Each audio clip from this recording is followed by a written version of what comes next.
Sinibak at sinampahan ng kaso ang 6 na tauhan ng PNP-CIDG matapos mabawasan ng mahigit 13 milyong piso ang perang ebidensya mula sa isang sinalakay na Pogo Hub. Narito ang aking pagtutok. October 2024, nang salakayin ng mga otoridad sa bisa ng search warrant ang umano'y iligal na Pogo Hub na ito sa Bagak, Bataan.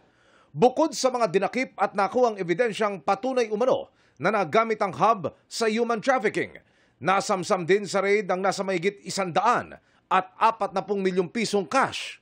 Ang tumayong Assistant Ground Commander ng operasyon, ang Noy Hepe ng PNP-CIDG Anti-Organized Crime Unit na si Police Lieutenant Colonel Joey Arandia.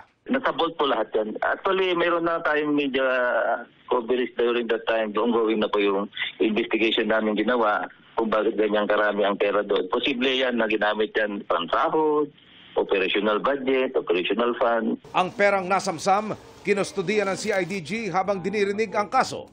Makalipas ang ilang buwan, inutusan ng korte ang CIDG na ibalik ang pera sa kumpanya.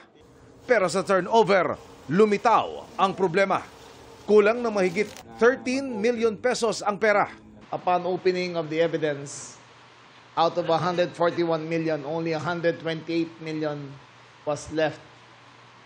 What was left in the other box was budol money. Nakita na namin na budel yung pera. Kaya immediately after that, tinanong ko sa kanya kung sino ang kakutsaba niya. Doon niya inilahad kung sino yung mga kasama niya. So upon careful investigation, we have identified the culprits. Lumabas sa pagsisiyasat na nasa likod ng pagkawala ng pera ang 6 na non-commissioned officers ng PNP-CIDG na tumayong mga investigator, seizing officer sa operasyon at custodian ng mga ebidensya. Sa press conference kanina, nilahad ng CIDG kung paano hinati ang pera at magkano ang napunta sa bawat isa. Yung pinag-divide nila is nasa kanila na. I think nagastos na or something. Ang 6, tinanggal na sa CIDG at sinampakan na ng kasong kriminal at administratibo. The mere act na kunin mo ang pera is already a theft. So, yeah, it's already a criminal offense. It's a violation of the oath of office as a police officer. In fairness to these people, I have also conducted my own inquiry. They are all good investigators. It so happened that there is a criminal offense. A law was violated. That's why we are going to prosecute them.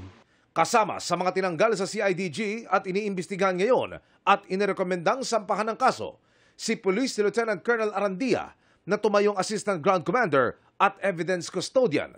Ito'y makarang iuwi umano ni Arandia ang kahong-kahong mga pera ayon kay CIDG Director Morico. There was no proper turnover conducted by Police Lieutenant Colonel Arandia based on the investigation. Accordingly, he took the boxes of evidences to his house. Pero ayon kay Arandia, mali na isama siya sa asunto. Pinagkatiwala po sa akin ng CIDG Command Group that time, in-entrust po sa akin yung pera na yan. Gusto ko lang liwanagin, linawin sa mga mamamayan na hindi po ako yun. Hindi pa ako kasama. Maayos po yung pera na hawak ko, na nasa custody ko. All accounted po yun. Patuloy namin sinusubok na makuha ang panig ng iba pang kinasuhan. Para sa GMA Integrated News, Emil Sumangil, nakatutok, 24 oras.